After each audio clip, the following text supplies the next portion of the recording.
Welcome back, friends. Today, here at Music Stories, we're going to talk about a song that was a huge success. Surely you've heard it, which was a massive hit in the 70s and 80s. And the most incredible thing is that it managed to reach the top of the charts in both decades. But believe it or not, the original version may not be the one you think it is. Let's discover together the story behind the song Venus by Shocking Blue. Let's find out how it was created, what led to the end of the band, and much more. Today we'll know everything behind this wonderful song by Shocking Blue. It got us on a mountain top, was burning like a silver flame. She's got it, yeah baby, she's got it. Shocking Blue was a band that was formed in 1967 in the Netherlands. Its founding members were Robbie van Leeuwen, Klaasje van der Wal, Cornelius van der Beek, and Fred de Wilde. Fred was the lead vocalist, but unfortunately, he had to leave the band just 1 year after its formation because he was drafted into the army. In mid-1968, the remaining members of the band were invited to a party in honor of another Dutch rock band called Golden Earring. During the party, they came across a talented girl who was singing with the group that was animating the party. This young woman had a beautiful and impressive voice. At that time, the young singer Maria Elizabeth Ender, better known by her stage name Mariska Veres, was only 21 years old. She was an exotic and unique beauty, as she was a descendant of Hungarian gypsies, and her voice was simply powerful and harmonious. During a performance in which Mariska sang with her band, the representative of Shocking Blue was impressed with her talent and approached her to talk after the show. After talking for a long time, he managed to convince her to join the group. However, this decision was not well received by the band's lead vocalist, Fred de Wilde. For a brief period of time, the band had 5 members, but when Fred was drafted into military service, he had to leave the band. So, Mariska remained as the only vocalist of the group. A few months later, in early 1969, the band's guitarist, Robbie van Leeuwen, was reviewing some old records when he found a song he really liked. The banjo song by the American trio The Big Three, composed of 1 woman and 2 men, was playing.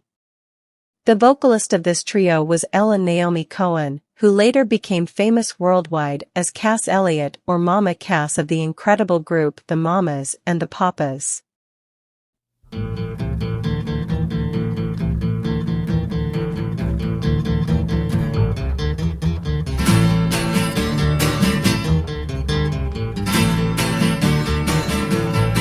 Well, I come from Alabama with a banjo harmony.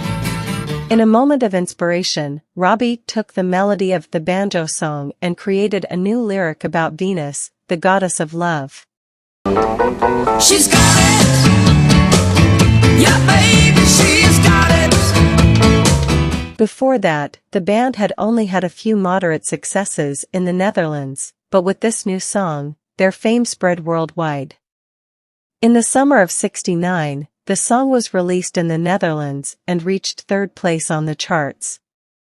A few months later, it was released in the United States and entered the Billboard chart at position 77 in December 1969. Quickly, the song began to climb the charts and became a massive success, reaching the number 1 spot 2 months later on February 7, 1970. In addition to the United States, the song also reached number 1 in 9 other countries, including Switzerland, Canada, New Zealand, Australia, Belgium, France, Italy, South Africa, and Spain. Shocking Blue became a worldwide phenomenon, and Venus remains the most successful and famous song to come out of the Netherlands. However, despite this incredible success, the band never managed to release another song that came close to the popularity of Venus. They had a few other minor successes, such as Never Marry a Railroad Man in 1970, Blossom Lady in '71, and Inkpot in 1972. Although they sold over 13 million records worldwide and produced music of enormous quality, the band ultimately collapsed in 1973. The creator of Venus, Robbie, became frustrated with the band's lack of success and decided to leave. The other members of Shocking Blue tried to move on after Robbie's departure, but only a year later, in 1974, the band ended definitively. Mariska decided to pursue a solo career but unfortunately passed away in 2006 from cancer at only 59 years of age. The other members of the band went on to different musical projects over the years, and currently, only Robbie, the founder and writer of their biggest hit, is still alive. 12 years after its original release in 1981, the song Venus returned to the top of the American charts. This time, it was part of the pop medley of Stars on 45, a musical project originating from Holland that became extremely popular in Europe and the United States, mixing and recreating songs from the 60s and 70s. This medley caused many old songs to re-enter the charts in the United States and the United Kingdom. About 5 years after the success of Stars on 45 and 17 years after its original release, Venus once again dominated the world music charts, thanks to the modernized and danceable version by the English female trio Bananarama. These three girls began their career singing in bars, parties, and nightclubs. It was during one of these performances that they were discovered by the Sex Pistols drummer, Paul Cook, who produced their first single, a version of Black Blood's Aie Mwana sung in Swahili. After recording this first single, which had a tropical vibe, they decided to name the band Bananarama, mixing the word banana with the title of a song they loved, called Pajamarama by Roxy Music. Bananarama, an English female trio, first achieved success in 1982 with the song Really Saying Something, which reached 5th place on the UK charts. In '83, Shy Boy reached number 4, and Na Na Hey Hey reached 5th place. That same year, Cruel Summer reached number 4 in the UK, and in early 1984, that same song became their first success in the United States. This song was used in the soundtrack of the movie Karate Kid. It was at this time that the girls started singing Venus by Shocking Blue in their performances, although they had never officially recorded it. Finally, in 1986, they decided to include their version of the song on their third album, True Confessions. Although their representatives initially disagreed with this decision, the girls insisted and ended up being right, as their version of Venus became the most successful song of their career and one of the most memorable of the 80s. Tell me in the comments which is your favorite version. The song Venus reached number 1 on the Billboard charts in the United States on September 6, 1986, and also topped the charts in other countries such as Australia, Finland, New Zealand, Switzerland, and South Africa.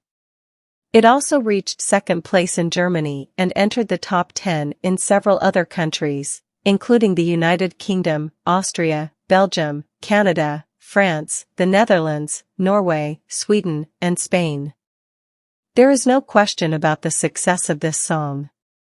Since its release in 1969, Venus has enchanted audiences around the world.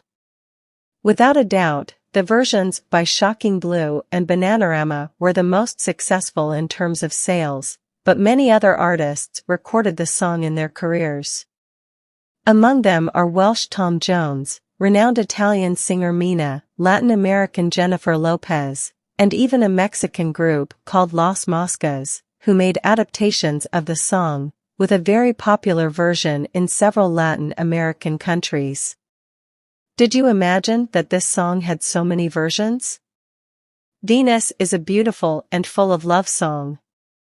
It has been used in countless movies, commercials, and TV shows over the past 50 years, confirming that its fame is far from disappearing. Moreover, many artists continue to make covers and adaptations of this incredible hit. Interestingly, in an episode of the popular Netflix miniseries The Queen's Gambit, the main character, Beth Harmon, dances to the sound of Venus while watching the Shocking Blue video playing the song. However, there is a mistake here. This scene appears in the 6th episode, but the series is set in 1967, and the song was released in 1969. Therefore, it is impossible for this to have happened at that time. Anyway, Venus continues to be a song that transcends generations and cultural borders. This was the wonderful story of Shocking Blue and the song Venus, a phenomenal success. I hope you enjoyed getting to know this precious song more deeply. Remember that we have other incredible stories here on the channel. Thank you for watching so far. Leave your like and subscribe to not miss the next tributes.